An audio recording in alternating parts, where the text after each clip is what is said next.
A single American carrier stood alone against the assembled might of the Imperial Japanese Navy, and in that moment of confrontation, Admiral Takeshi Nakamura understood with cold certainty that his nation had miscalculated everything. The vessel before him was not merely a warship, it was a factory. It was a statement. It was proof that while Japan fought for glory and honor in singular decisive engagements, America waged an entirely different kind of conflict, one built on relentless industrial momentum, and a philosophy his commanders had fatally underestimated. What he witnessed that day in the gray waters of the Philippine Sea would haunt him for the rest of his life, not because of defeat, but because it revealed a truth far more terrifying than any loss in combat could convey. Before we jump back in, tell us where you're tuning in from, and if this story touches you, make sure you're subscribed, because tomorrow, I've saved something extra special for you. November 1943, the Solomon Islands chain lay like broken teeth across the southwestern Pacific, each contested strip of jungle and coral representing another bleeding wound in Japan's overextended empire. For 2 years the war had ground forward with the methodical brutality of a millstone, each side feeding men and machines into the furnace of tropical combat. Japanese garrisons clung to their positions with fanatical determination, believing that spirit and sacrifice could compensate for the growing material imbalance. American forces pushed forward with grim persistence, learning hard lessons in blood and fire, adapting tactics, refining strategies, and most importantly, building. Admiral Takeshi Nakamura stood on the bridge of the heavy cruiser Suzuya, his weathered hands clasped behind his back as he studied the horizon through salt-streaked windows. At 53, he was one of the Imperial Navy's most experienced commanders, a veteran of the China campaigns and the early Pacific victories that had seemed to promise limitless conquest. He had been present at the Philippines when American airpower crumbled before the onslaught. He had watched British battleships sink beneath the waves off Malaya. He had seen empire after empire fold before the rising sun. But lately, something had changed in the rhythm of the war. The Americans no longer retreated in disarray, they regrouped. They returned, and each time they returned, they brought more ships, more planes, more of everything. Nakamura had begun to notice patterns that troubled him, discrepancies between what Japanese intelligence reported and what his own eyes witnessed. The enemy was not behaving as a wounded power should behave, they were behaving like something else entirely. His task force had been dispatched to intercept reports of American carrier activity near Bougainville. Intelligence suggested a single flat-op, possibly two, operating in support of ground operations. Standard doctrine called for drawing the enemy into a decisive surface engagement, where Japanese gunnery and torpedo prowess could prevail. Nakamura's cruisers and destroyers were among the finest in the world, manned by crews trained to a razor's edge in night fighting and close-quarters combat. If the Americans could be brought to battle, they would learn the same lesson so many others had learned. The sea was empty under a bruised sky when the first sighting report crackled over the radio. A single American carrier designated by reconnaissance as Enterprise class, steaming approximately 80 kilometers to the northeast. She appeared to be alone, separated from her escorts by rough weather and poor coordination. To Nakamura's staff officers, clustered around the chart table, the situation seemed almost providential. One carrier against a surface action group built for killing such targets. The discussions grew animated, voices rising with barely contained excitement. Commander Ryuichi Sato, the task force operations officer, traced potential approach vectors with a wooden pointer, his young face flushed with anticipation. He had graduated top of his class at Etajima Naval Academy, a brilliant theorist who had studied every major engagement since Tsushima. To him this was an opportunity to demonstrate everything Japanese naval doctrine had perfected over decades of careful preparation. Nakamura listened to the planning with half his attention, the other half occupied by a nagging sense of unease he could not quite articulate. Something about the scenario felt wrong. American carriers did not operate alone. They moved in groups, surrounded by protective screens of destroyers and cruisers, covered by layers of combat air patrol. For one to be caught isolated, suggested either catastrophic incompetence or something else. A trap perhaps, or worse, indifference. What if the Americans no longer feared losing a single carrier? What if they had so many that one could be risked as bait? The thought was almost unthinkable, yet it gnawed at him. Japan had lost 4 fleet carriers at Midway, and the blow had been catastrophic, irreplaceable. How many carriers did Intelligence estimates varied wildly, and Nakamura had learned to trust numbers less and less as the war progressed. He gave the order to proceed regardless. His duty was clear. An enemy carrier represented both a threat and an opportunity. If it could be destroyed, it would be one less platform launching strikes against Japanese positions. The task force turned northeast, increasing speed to 28 knots, black smoke streaming from funnels as boilers roared to maximum output. Destroyer lookouts scanned the skies for enemy, while gun crews stood ready at their stations, fingers resting near triggers, eyes searching the gray expanse. The distance closed steadily through the afternoon. 30 kilometers, 20. 15. Still no sign of the expected air strikes. American carriers typically launched their planes at maximum range, preferring to fight from a distance where their numerical advantage in aircraft could be less. Yet the sky remained empty except for scattered clouds and the occasional seabird wheeling above the whitecaps. At 10 kilometers, Nakamura finally spotted her through his binoculars. She was there, exactly where reconnaissance had reported, a massive gray silhouette cutting through the swells with the ponderous grace of a floating city. Her flight deck stretched impossibly long, and even at this distance, he could see aircraft rows, wings folded, seemingly oblivious to the threat bearing down on them. Commander's voice rose with barely controlled triumph. "Admiral, we have her. She cannot escape now. At this range, our torpedoes will strike before she can maneuver. Gunnery is ready. We can cripple her flight deck with the first salvo." Nakamura raised his hand for silence, something in the scene before him triggering every instinct honed by 3 decades at sea. The carrier was not fleeing. She was not even attempting evasive maneuvers. Her course remained steady, her speed constant. It was as if she had not noticed the Japanese warships closing for the kill, or worse, as if she did not care. Then he saw them. Not aircraft launching from her deck, but shapes rising from beyond the horizon on either side of the carrier, massed superstructures. More ships, appearing as if summoned from the depths themselves. Destroyers materialized in a protective screen, their lean hulls cutting white wakes as they took up positions.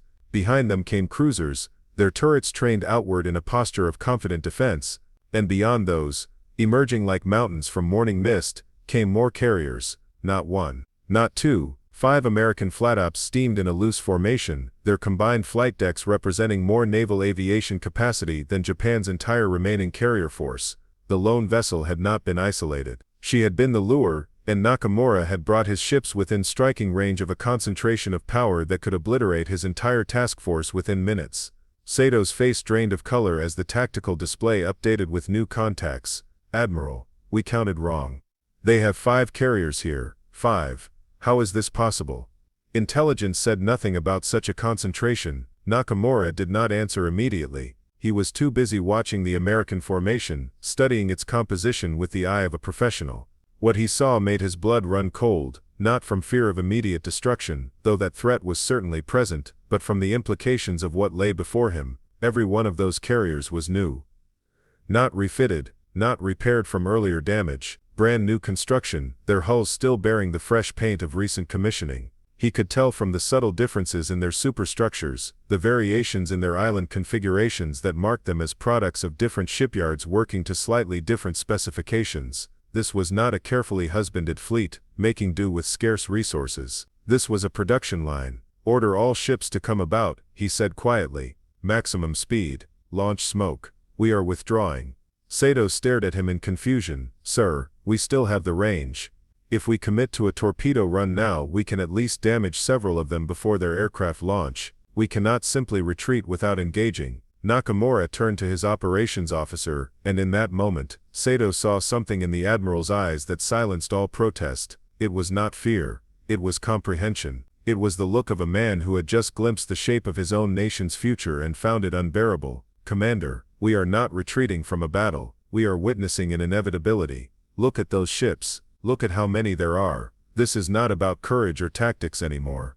This is about mathematics." The task force executed a fighting withdrawal, laying smoke screens while turning south at maximum speed. American aircraft did launch, but only a token pursuit, as if the enemy could not be bothered to commit full strength against such minor targets. A few bombs fell, close enough to drench the decks with spray but not close enough to inflict serious damage. It was almost contemptuous in its restraint.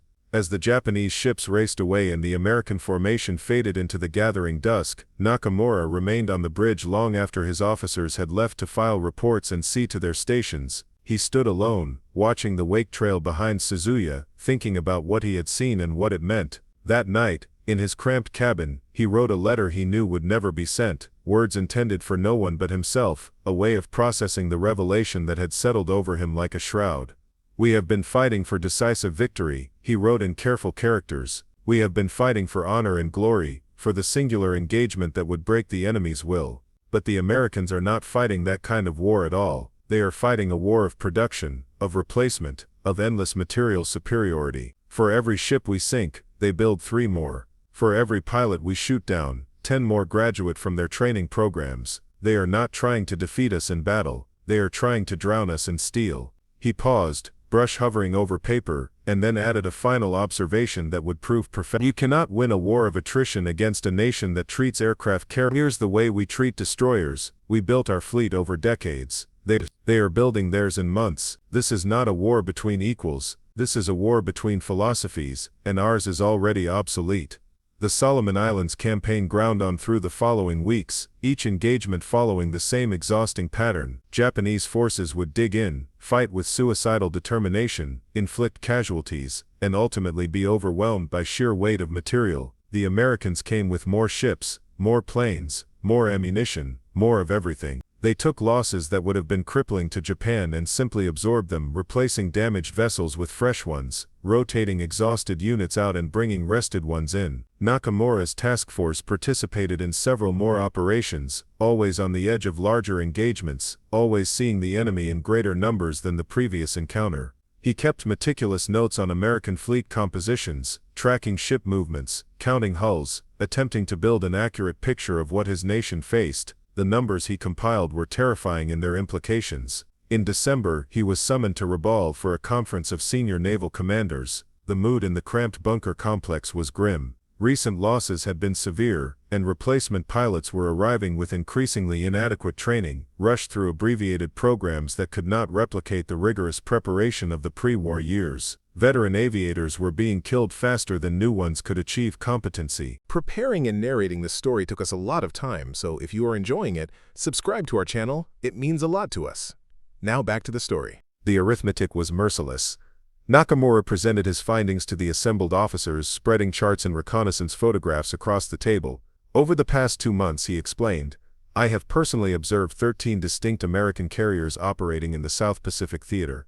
13, this does not include the vessels operating in other regions, nor does it account for new construction that has not yet deployed. Intelligence estimates that America currently has operational or nearly operational at least 25 fleet and light carriers, with more under construction at a rate of approximately 1 per month." The silence that followed was profound. One of the younger commanders, a destroyer squadron leader named Yoshida, finally spoke. "That cannot be accurate. No nation can build carriers at such a pace. It takes years to construct such vessels." Nakamura shook his head slowly. "That was true for us. It is not true for them. The Americans have industrialized shipbuilding in ways we never imagined.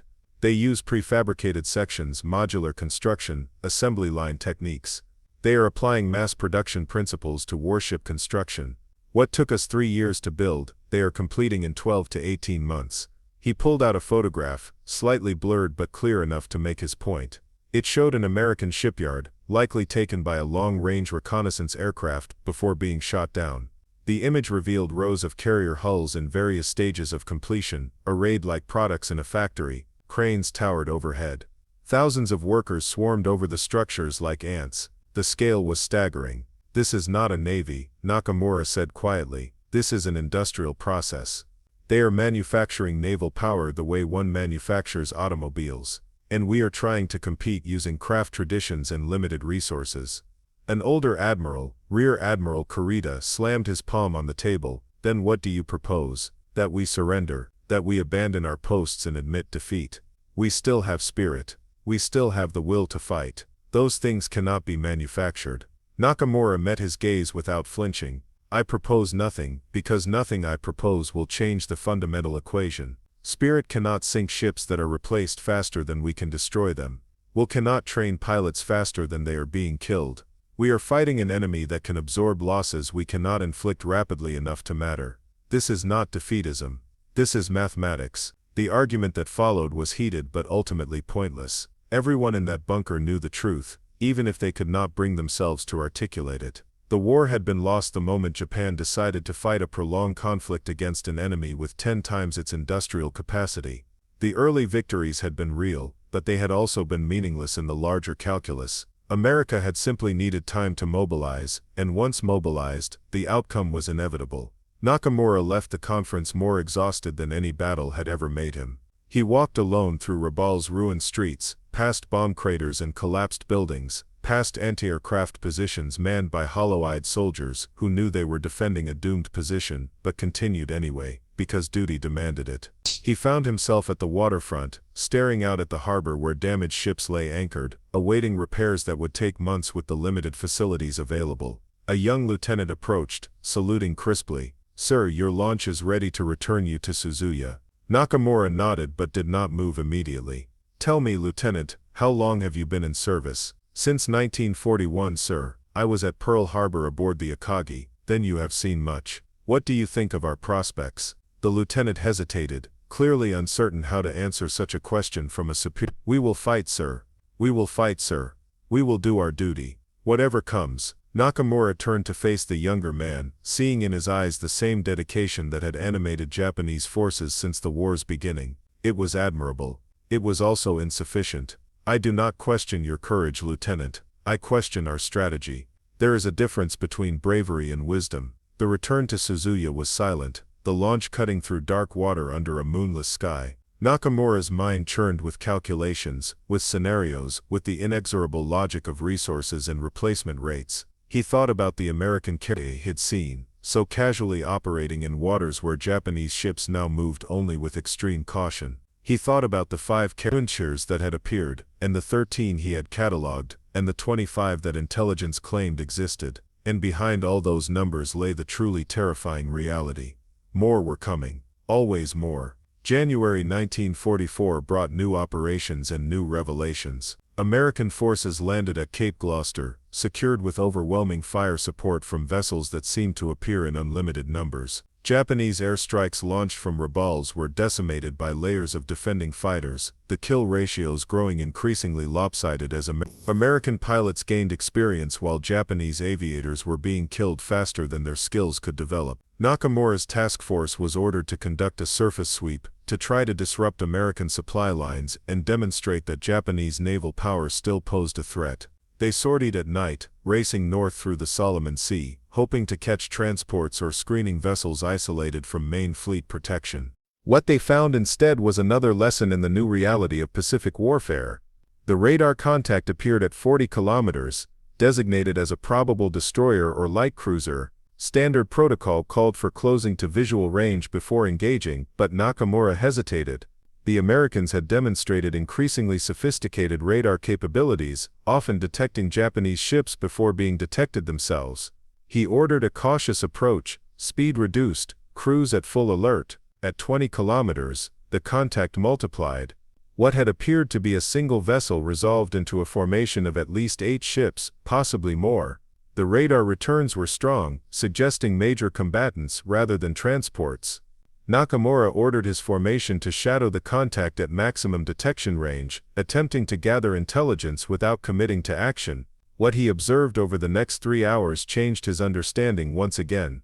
The American formation was a supply convoy, but unlike any he had seen before, the merchant vessels at its core were enormous, each displacing more tonnage than a heavy cruiser. They moved with surprising speed for cargo ships, maintaining 18 knots in moderate seas.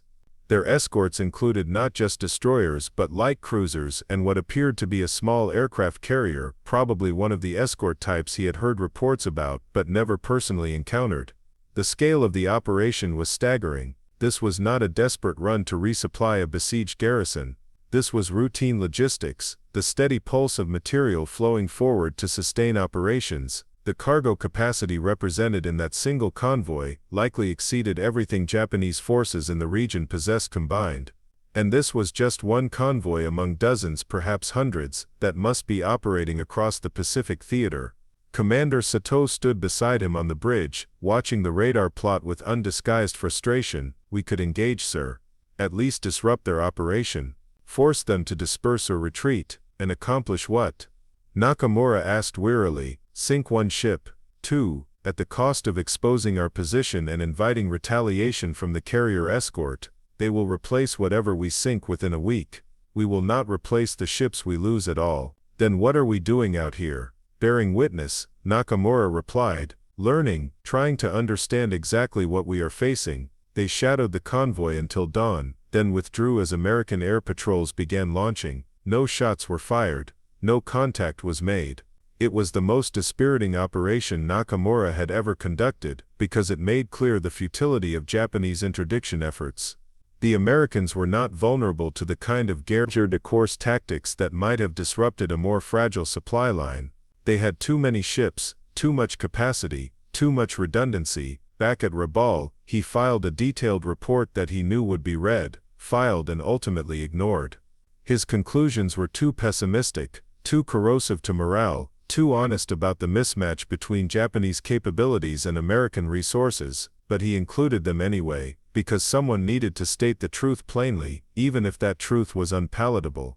The Americans are not fighting the war we prepared for, he wrote. Every Japanese doctrine, every tactical principle, was developed around the concept of decisive engagement between roughly equivalent forces. We planned for scenarios where superior training, better torpedoes, and fighting spirit could overcome slight material disadvantages. We never planned for an enemy that treats vast material superiority as the foundation of their entire strategy. They do not seek decisive battle. They seek overwhelming, relentless accumulation of force until resistance becomes mathematically impossible. Against such an approach, traditional naval warfare becomes obsolete. February brought orders to withdraw from Rabaul. The base had become untenable, surrounded by American positions, subjected to daily bombing raids that encountered increasingly feeble opposition. The evacuation was conducted at night, ships sneaking away under cover of darkness, while rearguard units prepared for final stands that everyone knew were suicide missions dressed as defensive operations. Nakamura supervised the loading of wounded personnel and essential supplies aboard Suzuya, working through the night as bombs fell in the distance, and the sky lit up with anti-aircraft fire. A young ensign barely 20 approached with a question about cargo priority. The boy's face was gaunt, his eyes showing the 1,000-yard stare of someone who had seen too much too quickly. Sir, we have room for either ammunition or food supplies but not both. Which should we prioritize? Nakamura almost laughed at the absurdity of the choice. Take the food, we are not going to shoot our way out of this situation. The evacuation convoy slipped away just before dawn, leaving behind a base that had once represented Japan's furthest expansion, now reduced to smoking ruins occupied by holdouts waiting for the inevitable. As Suzuya cleared the harbor, Nakamura watched Rabaul recede into the distance, another symbol of empire shrinking behind him, and he thought about trajectories, about momentum, about the terrible physics of a war where one side built faster than the other could destroy. The retreat continued through March and April, each position abandoned in turn. As American forces advanced with methodical inevitability, Japanese commanders spoke of strategic withdrawals, of shortened supply lines, of defensive positions where the enemy's numerical advantage could be neutralized, but Nakamura knew these were comfortable lies. There was no position that could nullify the fundamental imbalance. The Americans would simply bring more ships, more planes, more fire until any defense crumbled. He requested and received permission to compile a comprehensive analysis of American naval construction, gathering every scrap of intelligence, every reconnaissance report, every decoded message that mentioned shipbuilding programs. The document he produced was exhaustive and damning. By his calculations, America would have operational by the end of 1944 approximately 40 fleet carriers, 90 escort carriers, and supporting vessels in proportional numbers. Japan meanwhile would be fortunate to maintain 10 operational carriers of all types, and the quality of their air groups would continue to deteriorate, as veteran pilots were killed, and replaced by inadequately trained substitutes. The mathematics of attrition are brutal and unforgiving, he wrote in his conclusion. In any given engagement, we might achieve tactical success, we might sink American ships, shoot down American planes, kill American sailors, but every loss we inflict will be replaced within weeks or months. Every loss we suffer is permanent. This is not a war that can be won through superior skill or determination. This is a war that was decided by industrial capacity before the first shot was fired. His report was forwarded up the chain of command, where it disappeared into the bureaucratic machinery of a military establishment that had no mechanism for processing such unwelcome truths. Admirals and generals continued to speak of victory, of turning points, of strategies that would reverse the tide, but Nakamura had stopped believing in such possibilities. He had seen too much. He had counted too many ships. In May, Suzuya participated in an operation that would be recorded in Japanese naval history as a tactical withdrawal, but which everyone involved understood as a rout. American carrier aircraft struck with overwhelming force, sinking 2 destroyers and damaging 3 cruisers before Japanese fighters could even reach interception altitude. The attacking planes came in waves, perfectly coordinated, demonstrating a level of operational sophistication that spoke to months of training and unlimited fuel for practice missions. Nakamura watched from the bridge as one of the destroyers, the Shimakaze, broke in half and slid beneath the waves in less than 2 minutes. She had been one of the fastest, most modern vessels in the fleet. She died without firing a single shot in her own defense, overwhelmed before her crew could react. 300 men gone in the time it took to say a prayer. That evening, after the survivors had been recovered and the task force had limped back to Tawi anchorage, Nakamura stood on deck and looked up at stars that seemed indifferent to human affairs. He thought about the American pilots who had flown those strikes, young men probably no older than his own son. They would return to their carriers, eat hot meals, sleep in bunks, and fly again the next day. They were not supermen. They were not inherently superior warriors. They were simply better supported, better supplied, part of a machine that could sustain operations indefinitely. Japan's pilots, meanwhile, were being asked to perform miracles with inadequate fuel, deteriorating equipment, and training that grew shorter with each passing month. Courage could not compensate for empty fuel tanks. Determination could not repair engines that lacked spare parts. Spirit could not guide bombs when pilots had logged insufficient flight hours to master basic navigation. The war had become a demonstration of industrial philosophy, a thesis written in steel and blood. Japan had built a military around the idea of quality over quantity, of individual excellence and unit cohesion, of samurai virtues applied to modern warfare.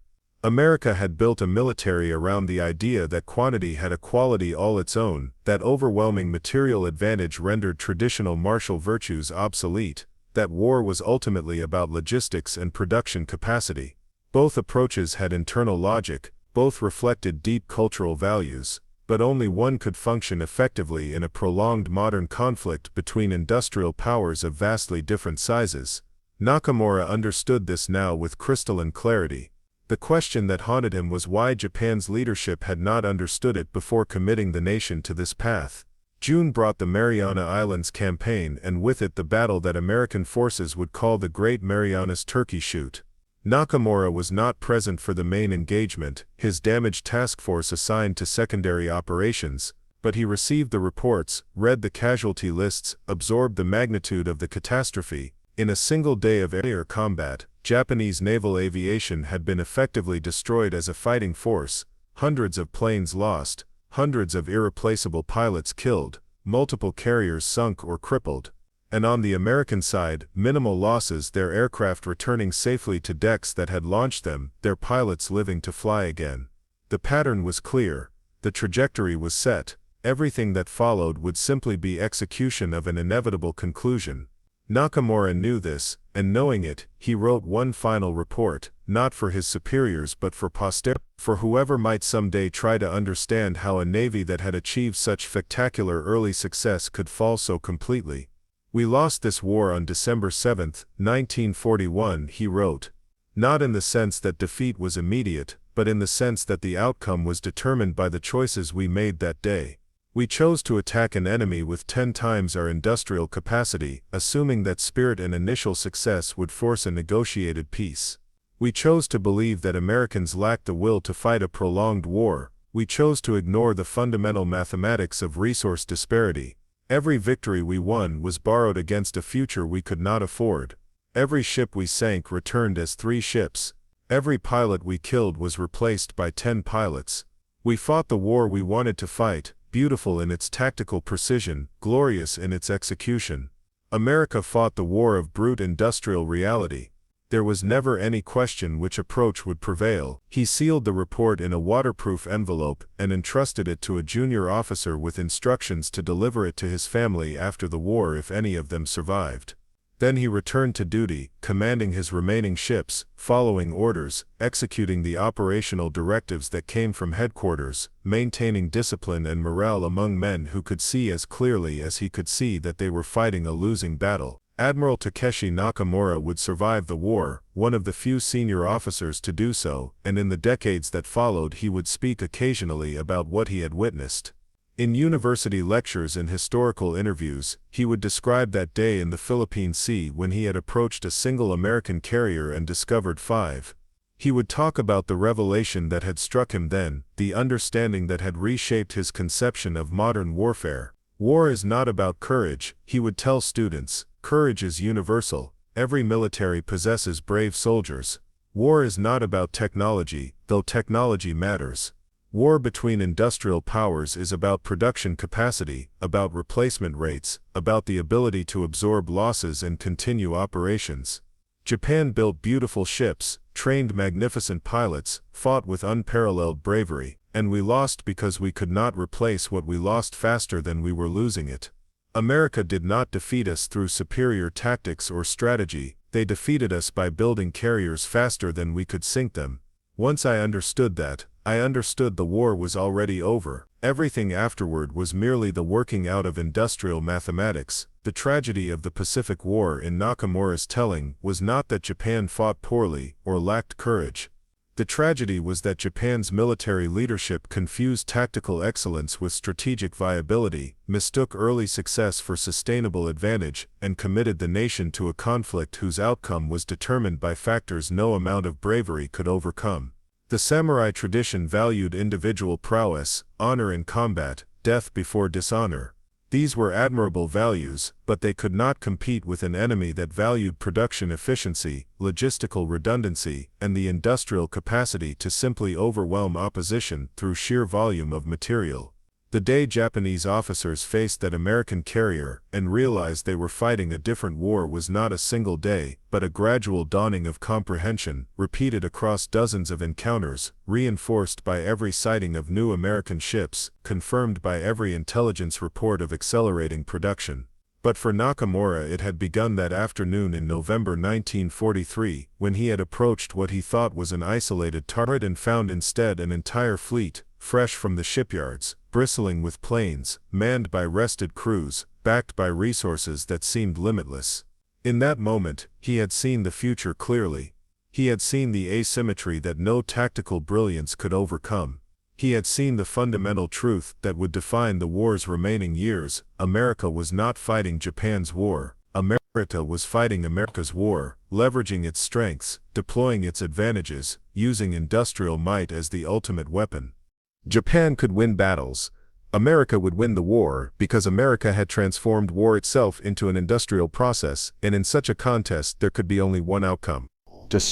The revelation had been terrible not because it promised defeat, though it did, but because it meant that every sacrifice from that point forward was in some sense futile. The men who died, the ships that sank, the positions that were defended to the last bullet, all of it was theater, the playing out of a script whose ending had been written in the production schedules of American shipyards. Nakamura carried that knowledge like a weight for the rest of his life, the burden of understanding what his nation's leadership had refused to accept until it was far too late to matter. History would record the Pacific War as a story of dramatic battles, heroic stands, and eventual American victory. But for those who truly understood what had happened, the real story was simpler and more brutal. It was a story of mathematics, of industrial capacity meeting imperial ambition, of beautiful but finite resources confronting crude but limitless production. Japan had brought a sword to a factory. The outcome had never been in doubt. The Philippine Sea engagement crystallized everything. 5 American carriers materialized where intelligence promised one. Nakamura watched through binoculars as fresh paint gleamed on hulls barely months old. His staff calculated torpedo runs while he calculated futility. Japan crafted warships like swords, each taking years. America stamped them out like automobiles, one monthly. The cruiser Suzuya turned away not from battle but from inevitability. No courage could overcome mathematics. Every Japanese loss was permanent. Every American loss was temporary. That afternoon taught Nakamura what Tokyo refused to acknowledge: they were fighting an industrial avalanche with samurai philosophy. The aftermath rippled through subsequent months. At Rabaul, Nakamura presented his findings to assembled commanders. 13 carriers personally observed. 25 estimated operational, more launching weekly from shipyards photographed by doomed reconnaissance flights. Younger officers protested, citing spirit and determination. Rear Admiral Kurita demanded action over defeatism, but numbers care nothing for honor. American prefabricated construction methods reduced carrier building from 3 years to 18 months. Japanese doctrine assumed scarcity. American strategy weaponized abundance. The conference dissolved without resolution because no tactical brilliance could solve a strategic impossibility. Spirit cannot sink ships replaced faster than destruction. Evacuation from Rabaul proceeded under darkness. Wounded loaded aboard while bombs fell. Nakamura prioritized food over ammunition, understanding bullets would not reverse trajectories. The base that represented Empire's furthest reach became smoking ruins behind them. Each abandoned position confirmed the pattern. Americans advanced with methodical certainty, bringing overwhelming firepower to every engagement. Japanese commanders spoke of strategic depth and shortened supply lines. Nakamura recognized comfortable lies. No defensive position negates fundamental resource imbalance. The enemy simply accumulated force until resistance became arithmetically impossible. Mathematics proved more devastating than any weapon. May brought the rout disguised as tactical withdrawal. American carrier strikes obliterated Japanese ships before defensive fire commenced. The destroyer Shimakaze, modern and swift, broke apart in 2 minutes. 300 sailors gone instantly. Nakamura watched from Suzuya's bridge, understanding those attacking pilots were not superior warriors but better supported ones. They returned to hot meals and adequate fuel. Japanese aviators flew on empty tanks with abbreviated training.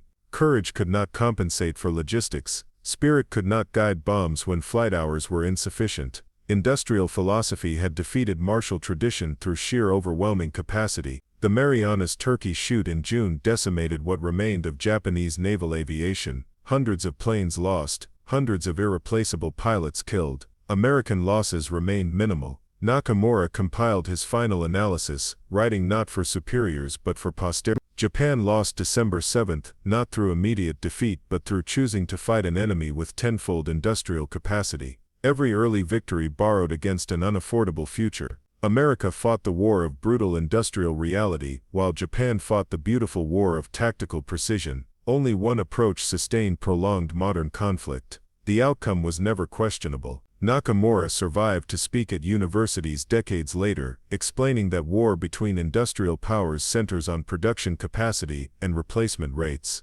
Japan built magnificent ships and trained superb pilots. America built faster than Japan could destroy. Tactical excellence proved irrelevant against strategic mathematics. The tragedy was not poor fighting but leadership confusing early success with sustainable advantage. Samurai values could not compete with production efficiency. That November afternoon when one carrier became 5 revealed the asymmetry no brilliance could overcome. America had transformed warfare into industrial process. Japan brought a sword to a factory. Up next, you've got 2 more standout stories right on your screen. If this one hit the mark, you won't want to pass these up, just click and check them out.